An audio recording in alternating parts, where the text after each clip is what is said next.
Hello friends, class 10th का exercise 1.4 का question number 1 हम करेंगे। सबसे पहले हम इसे समझते हैं, उसके बाद मैं बताऊंगा आपको कौन सी ट्रिक से कर पाएंगे। सबसे पहले क्वेश्चन को पढ़ लेते हैं। Without actually performing the long division, मतलब हमें बिना लंबा डिवाइड दिए, बिना लंबा भाग दिए, state whether the following rational number will be a terminating decimal expansion और a non terminating repeating decimal expansion.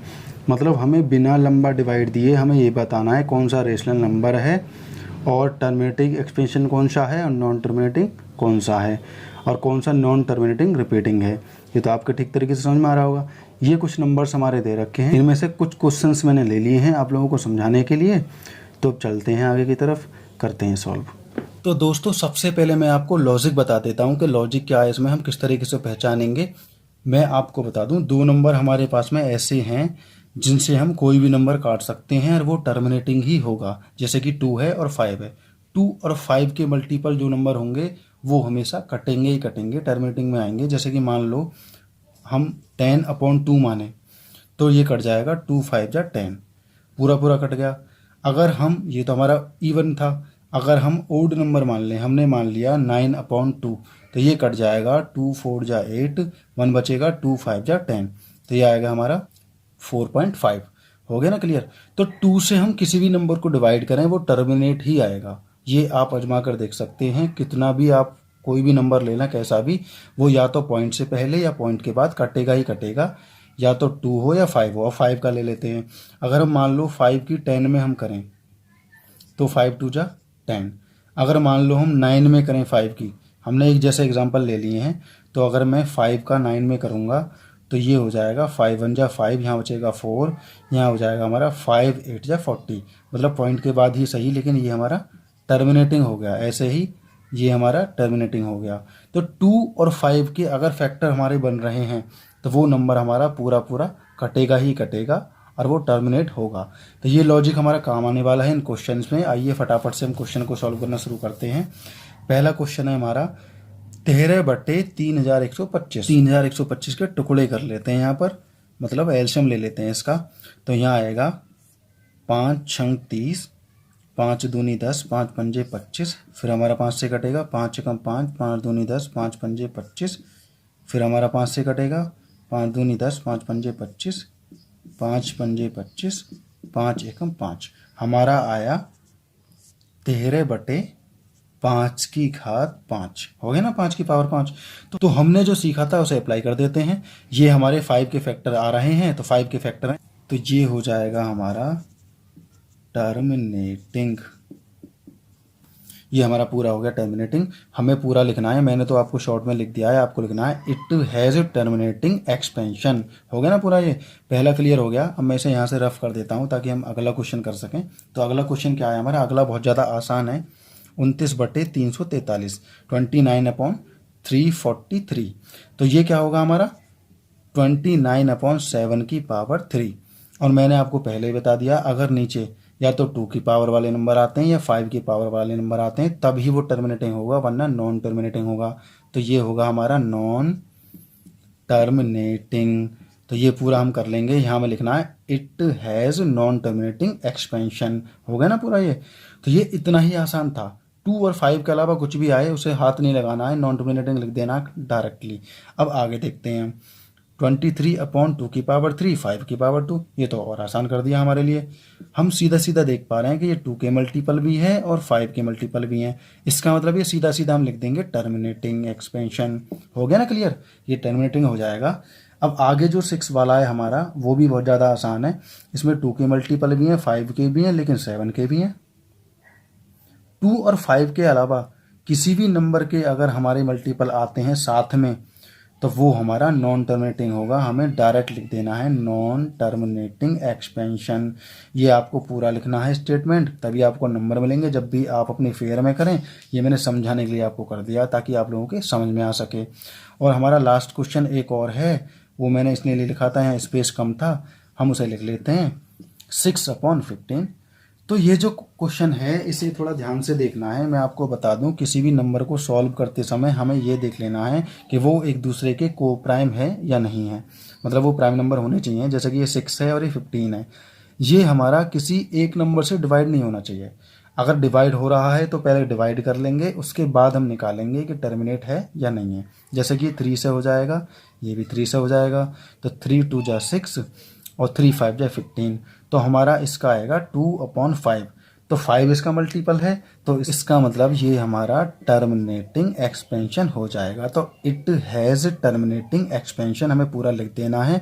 तो इस क्वेश्चन को बढ़िया तरीके से समझ लेना, बार बार वीडियो को रिपीट करके, ताकि आप लोगों के समझ में आ सके। ध्यान रहे 2 और 5 के अगर नीचे 2 और 5 के मल्टीपल हैं, 2 और 5 की पावर में नंबर दिए हुए हैं, सिर्फ वही हमारा टर्मिनेट होगा, बाकी सब नॉन टर्मिनेट होंगे। तो बस इतना ही था हमारा, ये क्वेश्चन हमारा यहीं पर कंप्लीट हो जाएगा। हेलो फ्रेंड्स, क्लास 10th का एक्सरसाइज 1.4 का क्वेश्चन नंबर 2 हम करेंगे। क्वेश्चन नंबर हमने 1 किया था तो बहुत ज़्यादा आसान था, ट्रिक आप लोग समझ गए होंगे। एक बार मैं रिपीट करा दूंगा। सबसे पहले क्वेश्चन को समझते हैं। Write down the decimal expansions of those rational numbers in question number 1 ever which have a terminate decimal expansion. हमें क्या करना है, हमने जो क्वेश्चन नंबर 1 में टर्मिनेट की थी, हमने ये निकाला था कि कौन सी टर्मिनेट है, कौन सी नॉन टर्मिनेट है। तो उनमें से जो टर्मिनेट थी हमारे हिसाब से और क्वेश्चन के हिसाब से, तो वो हमें लेनी है। यहाँ पे मैंने सिर्फ 3 यहाँ पे लिए हैं एग्जांपल में, इन्हीं में आपको समझ में आ जाएगा किस तरीके से आप लोगों को करना है। तो बहुत ज़्यादा आसान था, लेकिन मैं फिर भी आपको एक बार बता ही देता हूँ।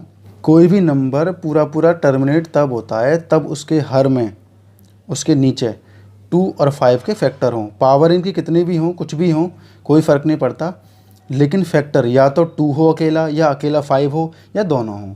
लेकिन अगर ये दोनों फैक्टर हैं तब ही वो पूरा टर्मिनेट होगा, ये मैं पहले बता भी चुका हूँ।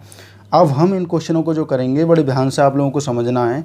मैंने 3 क्वेश्चन ऐसे उठाए हैं जो टर्मिनेट हैं, ये हमें पहले से ही बताया कि टर्मिनेट होंगे ही होंगे, लेकिन कहाँ तक ये जा सकते हैं, कहाँ तक इनका आंसर पहुँचेगा, वो हमें बताना है सॉल्व करने के बाद में। तो हम सबसे पहले वाला क्वेश्चन सॉल्व करना शुरू करेंगे। तो पहले वाले क्वेश्चन में आपको याद होगा 13/5 की पावर 5, ये इसके फैक्टर थे। अगर नहीं समझ में आ रहा होगा तो आप एक बार फिर करके देख लेते हैं। इसमें क्या है, 3125, 5 से कटेगा हमारा 5 छंग 30, 5 दूनी 10, 5 पंजे 25, फिर 5 से कटेगा हमारा 5 एकम 5, 5 दूनी 10, 5 पंजे 25, फिर 5 से कटेगा हमारा 5 दूनी 10, 5 पंजे 25, फिर 5 से कटेगा 5 पंजे 25, फिर 5 से कटेगा 5 एकम 5, 1 2 3 4 5। तो हमारे कितने बैठे, 5 बैठे। तो हमें यही तो निकालने थे, मैंने पहले लिख दिया है आपका 5 की पावर 5। तो इस क्वेश्चन को सॉल्व करने से पहले मैं आपको एक छोटी सी ट्रिक और बताता हूँ। जैसे मान लो नीचे हमारे पास में 2 है, अगर हम उसमें 5 की मल्टीप्लाई करें तो हमारा क्या आएगा, 10 आ जाएगा। इसी तरीके से मान लो हमारे पास में 5 की पावर 5 है, मतलब हमारे पास में 5 कितने हैं, 5।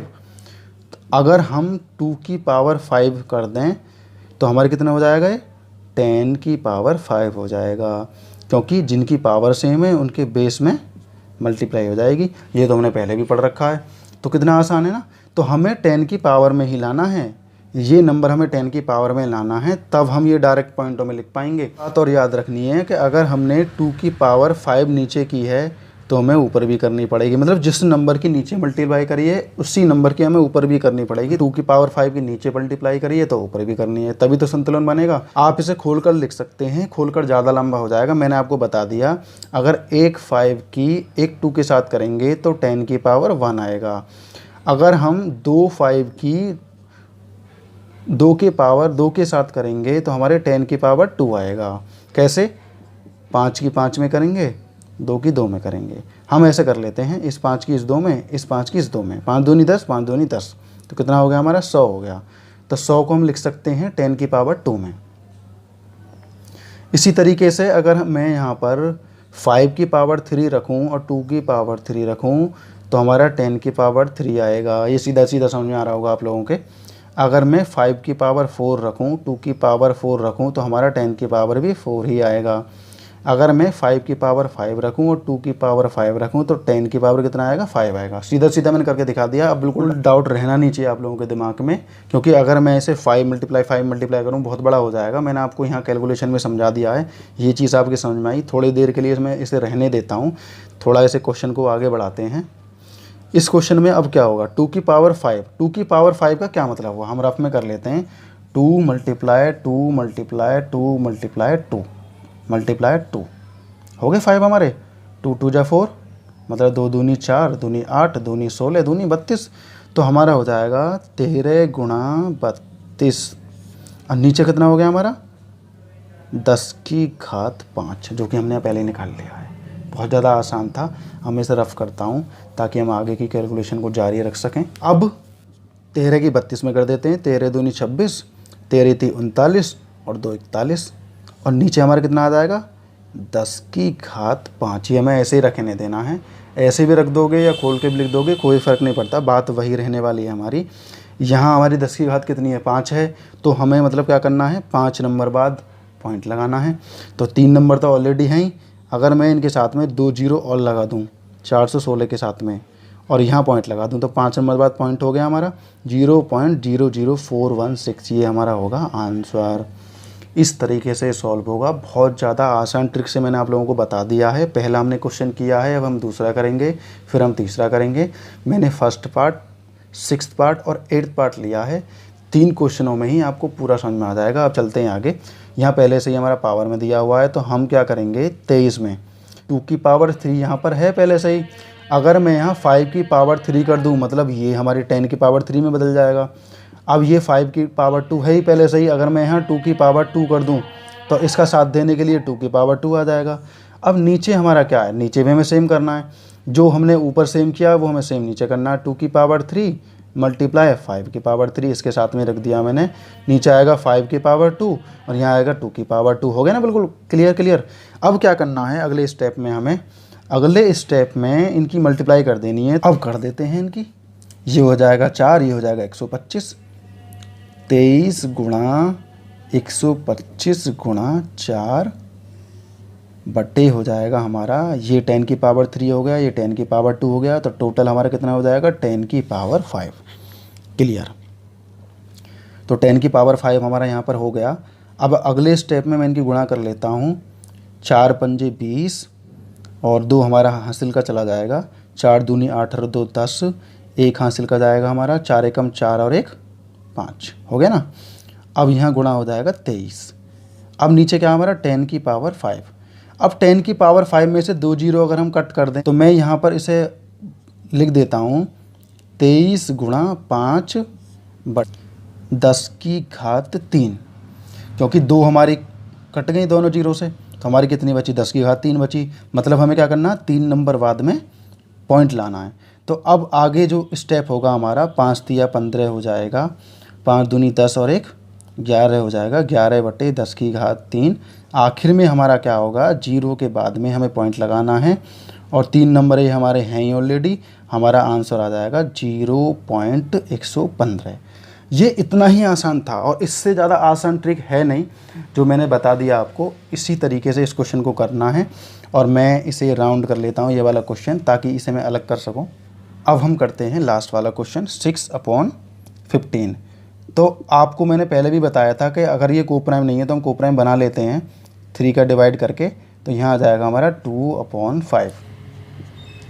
2/5 मतलब हमें क्या करना है, सिर्फ एक 2 की मल्टीप्लाई करनी है, ऊपर भी और नीचे भी। तो हमारा क्या बनेगा, ऊपर बन जाएगा 4, नीचे बन जाएगा 10। तो सीधा सीधा हम 0.4 लिख देंगे इसके आंसर में। ये ज़्यादा आसान था लेकिन मैंने इसलिए ले लिया ताकि आप लोगों को समझ में आ सके बढ़िया तरीके से। तो तीनों के तीनों पार्ट मैंने आपको बता दिए हैं। अब अच्छे से इसको करना। ये क्वेश्चन हमारा यहीं पर कंप्लीट हो जाएगा दोस्तों। 10th क्लास का एक्सरसाइज 1.4 का क्वेश्चन नंबर 3 है और ये लास्ट क्वेश्चन भी है। बड़े ध्यान से आप लोगों को समझना है। फर्स्ट क्वेश्चन हमने समझा, सेकंड क्वेश्चन हमने समझा, इसका मतलब 3 को हम बढ़ा देंगे बहुत आसानी से। तो देखते हैं कैसे करते हैं। सबसे पहले क्वेश्चन को समझो। The following real numbers have decimal expansion as given below. हमें जो है नीचे दे रखी हैं expansions, decimal expansions. In each of case decided whether they are rational और नॉर। मतलब ये हमें डिसाइड करना है कि कौन सी इसमें से रेशनल नंबर है और कौन सी रेशनल नंबर नहीं है। अब ये तो हमारा हो गया पूरा। तो अब ये पूरा करने के बाद में हमें एक और चीज़ पढ़नी है, एक और चीज़ समझनी है, क्योंकि ये क्वेश्चन हमारा यहीं पर ख़त्म नहीं होगा। क्योंकि मैंने रेशनल और इरेशनल की पहचान 9th क्लास के क्वेश्चंस में भी समझाई है, यहाँ भी मैं आपको बता दूंगा। हमें क्या करना है, पहला पार्ट तो हमें ये कर देना है कि इनको पहचान लेना है कि कौन सा रेशनल है और कौन सा इरेशनल है। पहचान लिया, उसके बाद हमें क्या करना है, उसके बाद if they are rational and of the form p upon q. फिर हमें क्या करना है, जो रेशनल नंबर हैं इनमें से उनको पी अपॉन क्यू की फॉर्म में हम कैसे लिख सकते हैं। What can you say about the prime factor of Q, और क्यू के प्राइम फैक्टर क्या क्या हो सकते हैं वो हमें बताने हैं। तो बहुत आसान क्वेश्चन है ये, बस आपको ध्यान से समझना है। अगर आप लोग इसे फोकस करके समझेंगे तो आप लोगों के समझ में आएगा बढ़िया तरीके से। तो आइए दोस्तों फर्स्ट पार्ट की तरफ चलते हैं, फर्स्ट पार्ट को समझते हैं। 4 3.1 2 3 4 5 6 7 8 9 कुल मिलाकर ये टर्मिनेट हो गया। तो ये हमारा क्या है, टर्मिनेट एक्सपेंशन है। ये हमारा क्लियर हो गया भाई, टर्मिनेट एक्सपेंशन है, ये हमारा क्लियर हो गया। मैंने आपको रेशनल्स की क्या पहचान बताई थी, एक तो वो टर्मिनेट होगा, और अगर वो नॉन टर्मिनेट भी हुआ तो वो रिपीटिंग होगा। नॉन टर्मिनेट रिपीटिंग, जो हमारे रेशनल नंबर होते हैं वो या तो टर्मिनेट होते हैं या नॉन टर्मिनेट होते हैं, तो रिपीटिंग भी होते हैं। रिपीट भी होंगे किसी न किसी पैटर्न में, जैसे कि हमारा ये वाला रिपीट हो रहा है। हाँ 1 2 3 4 5 6 7 8 9, यहाँ से फिर दोबारा रिपीट हो जाएगा 1 2 3 4 5 6 7 8 9, फिर रिपीट हो जाएगा 1 2 3 4 5 6 7 8 9। इस तरीके से ये रिपीट होता रहेगा। तो हमारा एक तो टर्मिनेट होता है रेशनल नंबर, एक होता है non terminate but repeating. Non terminate भी है लेकिन रिपीटिंग है।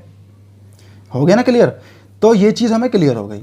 ये क्या है, हमारा टर्मिनेट है, तो हम कह सकते हैं कि ये रेशनल नंबर है। हो गया ना। तो ये रेशनल नंबर है हमारा, लेकिन ये हमने बताया एक पार्ट, हमने इसको बता दिया कि ये टर्मिनेट है और रेशनल नंबर है। तो टर्मिनेट लिखना आपको ज़रूरी नहीं है, ये मैंने आपको समझाने के लिए लिखा है। ये सिर्फ समझाने का मेरा एक एग्जांपल था। ये जो हमने लिखा है टर्मिनेट, ये मैंने सिर्फ आपको समझाने के लिए लिखा है कि ये टर्मिनेट है, इसका मतलब रेशनल है। तो हमने लिख दिया ना रेशनल नंबर है। अब इसके बाद में आ जाओ सेकेंड पार्ट पर। पहले हमें पहली शर्त पूरी करनी है कि हमें ये बताना है कि कौन सा रेशनल है और कौन सा इरेशनल है। उसके बाद हम बताएंगे कि अगर हम इन्हें पी अपॉन क्यू की फॉर्म में लिखें तो क्यू के क्या क्या फैक्टर हो सकते हैं, जैसा कि आप क्वेश्चन में देख पा रहे हैं। तो अब हम देखते हैं, पहला पार्ट हमने किया, दूसरा देखते हैं। पार्ट में आप लोग देख पा रहे हैं 2 0 1 2 0 1 2 0 0 1 2 0 0 0 1 2 0 0 0। मतलब क्या हुआ इसका, ये तो सीधा सीधा हमें दिख रहा है कि ये रिपीट नहीं हो रहा। मतलब ये नॉन टर्मिनेट तो है ही है, नॉन टर्मिनेट तो है ही है ये, लेकिन रिपीटिंग नहीं है, रिपीटिंग भी नहीं है। तो इसका मतलब ये क्या होगा, ये इरेशनल होगा। ये क्लियर हमें समझ लेना है कि जो नॉन टर्मिनेट के साथ में रिपीट नहीं हो रहा है वो क्या है, हमारा इरेशनल नंबर है। ये हमारा पी अपन क्यू की फॉर्म में लिखा ही नहीं जा सकता है। तो ये हमारा क्लियर हो गया। बहुत आसान था, जो किसी एक पैटर्न में रिपीट नहीं हो रहे हैं, जैसे कि यहाँ 1 0, यहाँ 2 0, यहाँ 3 0, यहाँ 4 0। इसका मतलब क्या हुआ, इसका मतलब ये हुआ कि ये किसी एक पैटर्न को फॉलो नहीं कर रहा है, नॉन टर्मिनेट भी है और रिपीटिंग भी नहीं है। तो ये हमारा इरेशनल नंबर हो जाएगा। था ना, था बहुत ज़्यादा आसान। अब तो थर्ड पार्ट भी देख लेते हैं दोस्तों। थर्ड पार्ट को देखो 4 3.1 2 3 4 5 6 8 9। तो मतलब ये रिपीट होगा बार बार, हमारा इसके ऊपर लाइन है, इसका मतलब बार बार रिपीट होगा। तो ये क्या है, हमारा टर्मिनेट नहीं है। तो हम पहले से इसे कह सकते हैं नॉन टर्मिनेट बट रिपीटिंग। मतलब ये टर्मिनेट नहीं है लेकिन रिपीट हो रहा है, तो इसका मतलब ये हमारा रेशनल नंबर होगा। तो हम लिख देते हैं रेशनल। तो ये हमारा क्लियर हो गया ना। मतलब ये रिपीट हो रहा है, नॉन टर्मिनेट भी है, तो रेशनल नंबर माना जाएगा। पहली शर्त हमने पूरी कर दी है। हमें ये बताना था कि ये रेशनल है या इरेशनल है। तीनों हमने बता दिए। पहला हमारा रेशनल है, दूसरा हमारा इरेशनल है और तीसरा हमारा रेशनल है। तो अब हमने ये तो निकाल दिया। अब हमें क्या करना है, अब हमें ये बताना है कि अगर हम इन्हें पी अपॉन क्यू की फॉर्म में रखें तो इनके क्या, जो क्यू का जो फैक्टर है वो क्या क्या आ सकता है, क्यू के क्या क्या फैक्टर आ सकते हैं। तो अगर हम इन्हें पी अपॉन क्यू की फॉर्म में लिखें तो कैसे लिखेंगे। तो इस क्वेश्चन को देखने के बाद में आप इतना समझ गए होंगे कि पहले मैं इसे उतार लेता हूँ 1 2 3 4 5 6 7 8 9। तो ये क्या है, हमारा पॉइंट के बाद में हमारे 9 नंबर आ रहे हैं। तो अब एक बात आप समझ गए होंगे कि मान लो जैसे मैंने 12 लिखा, नीचे मैं 10 लिखूं, तो इस जीरो से हमारा एक पॉइंट आ जाएगा ना। हम इसका आंसर लिखेंगे 1.2, मतलब एक जीरो की वजह से एक नंबर बाद पॉइंट आ जाएगा। लेकिन यहाँ कितने नंबर बाद पॉइंट है, 9 नंबर के बाद। तो इसका मतलब हमारा 10 की घात 9 होगा इसका फैक्टर क्यू का। और होगा क्या है क्योंकि हम 10 की पावर 9 करें तो उसी शर्त पर ये इतना आ सकता है, क्योंकि हम पहले ही कर चुके हैं। एक एग्जांपल मैंने आपको दे भी दिया है। अगर मैं 10 की घात 9 नीचे कर दूं, अगर मैं इसे हटाऊं, इसे पॉइंट में बनाऊं, तो मुझे 9 नंबर तक पॉइंट लगाना पड़ेगा, क्योंकि ये 10 की घात 9 है। हो गया ना। इसका हमें कुछ करना नहीं है सेकंड बार में, क्योंकि ये रैशनल है। इसे हम P/Q की फॉर्म में लिख ही नहीं सकते। यहाँ में एक और चीज़ लिख देनी है। हम यहाँ लिख सकते हैं कि जो Q के जो फैक्टर बनेंगे 2 और 5 की पावर में बनेंगे, जो मैं पहले ही आपको बता चुका हूँ कि 2 और 5 की पावर में ही बनेंगे हमारे। अगर हम इनके फैक्टर बनाना चाह रहे हैं तो ये होंगे हमारे 2 की पावर 9 इंटू 5 की पावर 9, तब हमारी 10 की पावर 9 ये आया है।